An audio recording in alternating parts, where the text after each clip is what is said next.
Wait, क्योंकि उनको बताना है कमोडिटी का अपडेट। विश्वमोहन जी बताइए प्लीज।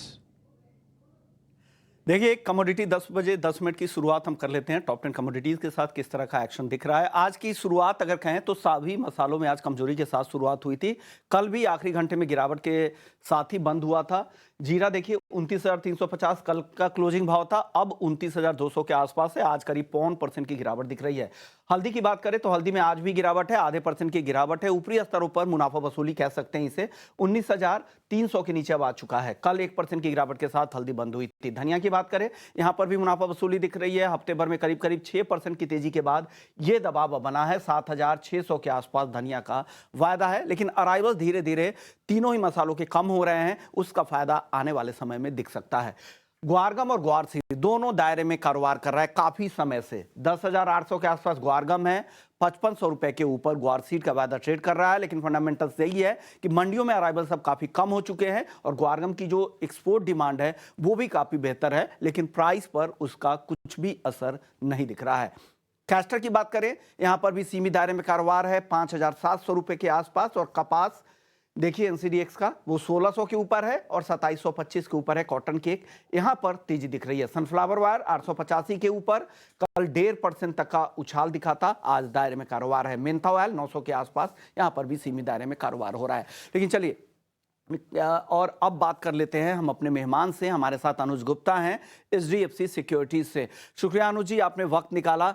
सबसे पहले हम मसालों पर आपका व्यू जानना चाहे। तीनों ही मसाले फंडामेंटल्स अभी सपोर्टिव है क्योंकि मंडियों में अराइवल्स काफ़ी कम हो गए हैं। हल्दी की तो स्थिति ये है कि मंडियों में आवक काफ़ी कम है, ड्राई की स्थिति बनती जा रही है। क्या लग रहा है आगे, क्या दाम तीनों मसालों के बढ़ने वाले हैं या कहीं गिरावट की भी संभावना दिख रही है?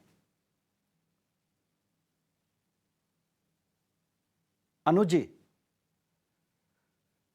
अनुज जी के ऑडियो में कुछ दिक्कत है, हम वापस से उनको जोड़ेंगे और उनका विचार सुनेंगे। लेकिन स्थिति यह है कि महीने भर में जीरे के दाम 30% तक बढ़ चुके हैं। कल 30,000 के ऊपर गया, उसके ऊपर मुनाफा वसूली हुई क्योंकि 30% चलने के बाद किसी भी सिक्योरिटीज में इस तरह की मुनाफा वसूली दिखती है। हल्दी का फंडामेंटल ये है कि मार्केट में अराइवल बिल्कुल कम है, सप्लाई के साथ साथ जो उत्पादन और यील्ड थी वो पिछले साल से काफी कम है, उसका फायदा है। हालांकि थोड़ी बहुत मुनाफा वसूली इसलिए दिख रही है कि मॉनसून को लेकर अच्छी खबर है, तो इस बार सोइंग अच्छी हो, खेती अच्छी होने की संभावना है हल्दी को लेकर, वो एक सिर्फ दबाव का फैक्टर है। अदरवाइज सारे ही फैक्टर्स हल्दी के लिए यहाँ पर सपोर्टिव दिख रहे हैं। हालांकि धनिया में स्थिति अलग है, भले ही अराइवल्स कम हो रहे हैं लेकिन धनिया का जो कैरी ओवर स्टॉक था वो काफी ज्यादा था। तो ये फंडामेंटल से, लेकिन अब टेक्निकली कैसा दिख रहा है तीनों मसालों पर, व्यू जानते हैं अनुज जी से। अनुज जी, अब बताइए तीनों मसालों पर आपकी राय क्या है, हल्दी, जीरा और धनिया?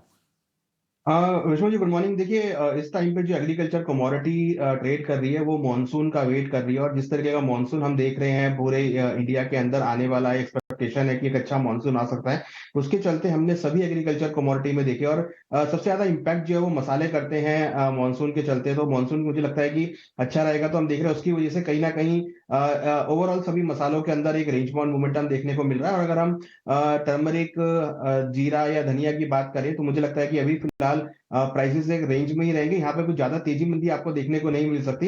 अगर हम टर्मरिक की बात करें तो हो सकता है कि 16,000 से लेकर 22,000 के बीच आपको टर्मरिक के प्राइस घूमते हुए नजर आए। और जीरा का ही हमें जैसे पहले भी कहा था कि 20,000 से लेकर 30,000 के बीच की रेंज जीरा में रह सकती है। तो हमें लगता है कि मसालों में ओवरऑल आउटलुक अगर हम देखें तो मानसून पे डिपेंड करेगा, और मानसून की वजह से हमें लगता है कि भाव अभी फिलहाल सीमित दायरे में ही कारोबार करते हुए नजर आएंगे। ग्वारसीड, ग्वारगम, सर फंडामेंटल्स जिस तरह के एक्सपर्ट्स बताते हैं वो भाव में तो दिख नहीं रहा है, काफी समय से सीमित दायरे में है। क्या लग रहा है आपको, क्यों कीमतें बढ़ नहीं रही है? क्या किसान, कारोबारी, स्टॉकिस्ट के पास अभी भी माल काफी पड़ा हुआ है, ये वजह है, या फंडामेंटल्स के विपरीत ये भाव है?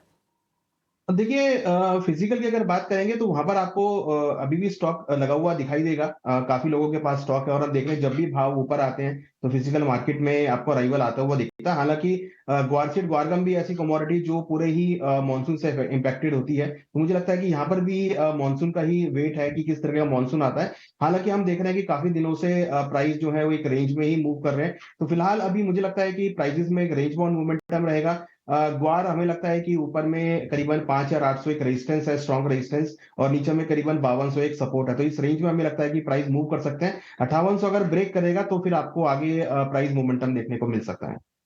चलिए, ग्वार के बाद कपास खली पर भी बता दीजिए क्या करना चाहिए। 2725, हालांकि जो ओवरऑल फंडामेंटल्स है कपास के वो काफी बेहतर दिख रहे हैं। आइस कॉटन में फिर से जबरदस्त तेजी दिखी है, लेकिन कपास खली में क्या लग रहा है? देखिए, डेफिनेटली आइस कॉटन में तेजी देखने को मिली है। ग्लोबली हमने एक अच्छी खासी डिमांड आती हुई देखी है, एक अच्छा मोमेंटम रहा है। मगर इम्पैक्ट आप देखेंगे तो डोमेस्टिक मार्केट में, भारतीय बाजारों में कोई खास ऐसा मोमेंटम देखने को नहीं मिला है। मुझे लगता है कि अभी फिलहाल कॉटन सीड ऑयल केक में थोड़ा बहुत प्रेशर आपको देखने को मिल सकता है, क्योंकि आगे चलकर हम देखेंगे जब मानसून आएगा तो फिर जो डिमांड है वो शिफ्टिंग होती हुई दिखाई देगी। तो फिलहाल मुझे लगता नहीं कि कुछ ज्यादा बड़ी तेजी देखने को मिलेगी। नीचे हमें देखें तो 2500 काफी अच्छा सपोर्ट है जहां पर मार्केट एक्यूमुलेट कर सकता है। नॉन एग्री की तरफ बढ़ते हैं अनुज जी। गोल्ड और सिल्वर रिकॉर्ड से देखिए काफी अब नीचे आ चुका है, तेज गिरावट आई है फेड मिनट्स के बाद से। क्या लग रहा है अब क्या करना चाहिए? आज भी गोल्ड कमजोर है, हालांकि चांदी में मामूली तेजी दिख रही है, क्या करें दोनों में? देखिए, दोनों ही कमोडिटी में हम एक्सपेक्ट कर रहे हैं कि एक प्रॉफिट बुकिंग आ सकती है। जिस तरीके से डॉलर इंडेक्स में बाउंस बैक हुआ है और जिस तरीके से हमने फेड मेंबर्स की स्पीच देखी है, उससे लग रहा है कि थोड़ा दबाव यहाँ पर आ सकता है। हालांकि लॉन्ग टर्म ट्रेंड अभी भी बुलिश है, बट शॉर्ट टर्म में एक प्रॉफिट बुकिंग आ सकती है। तो मुझे लगता है कि आज की ट्रेडिंग सेशन में गोल्ड में बिकवाली का ट्रेड ले सकते हैं। करीबन 71,650 में बिकवाली का ट्रेड ले, 71,080 का 71,880 का स्टॉप लॉस लगाए। टारगेट नीचे 71,080 तक देखने को मिल सकता है। तो हमें लग रहा है कि गोल्ड का भाव अभी करीबन इंटरनेशनल मार्केट में $2330 के आसपास चल रहा है। तो हम एक्सपेक्ट कर रहे हैं कि $2315 $2310 तक के लेवल देखने को मिल सकते हैं। तो यहाँ पे बिकवाली की सलाह रहेगी। कि क्रूड और मेटल पे फटाफट से अपनी राय दे दें अनुज जी। देखिए, क्रूड और मेटल दोनों में ही हमें लगता है कि सेलिंग प्रेशर यहाँ पे आ सकता है। तो क्रूड के अंदर करीबन 6,475 में बिकवाली करें, 6,522 का स्टॉप लॉस लगाएं। टारगेट ऊपर करीबन 6,000, नीचे में 6,350 तक देखने को मिल सकता है।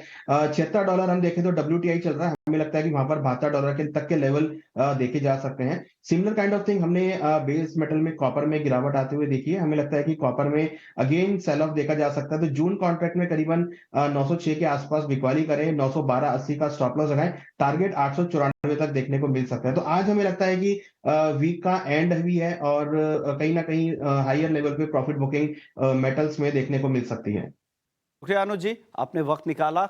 कमोडिटी 10 बजे 10 मिनट में इतना ही।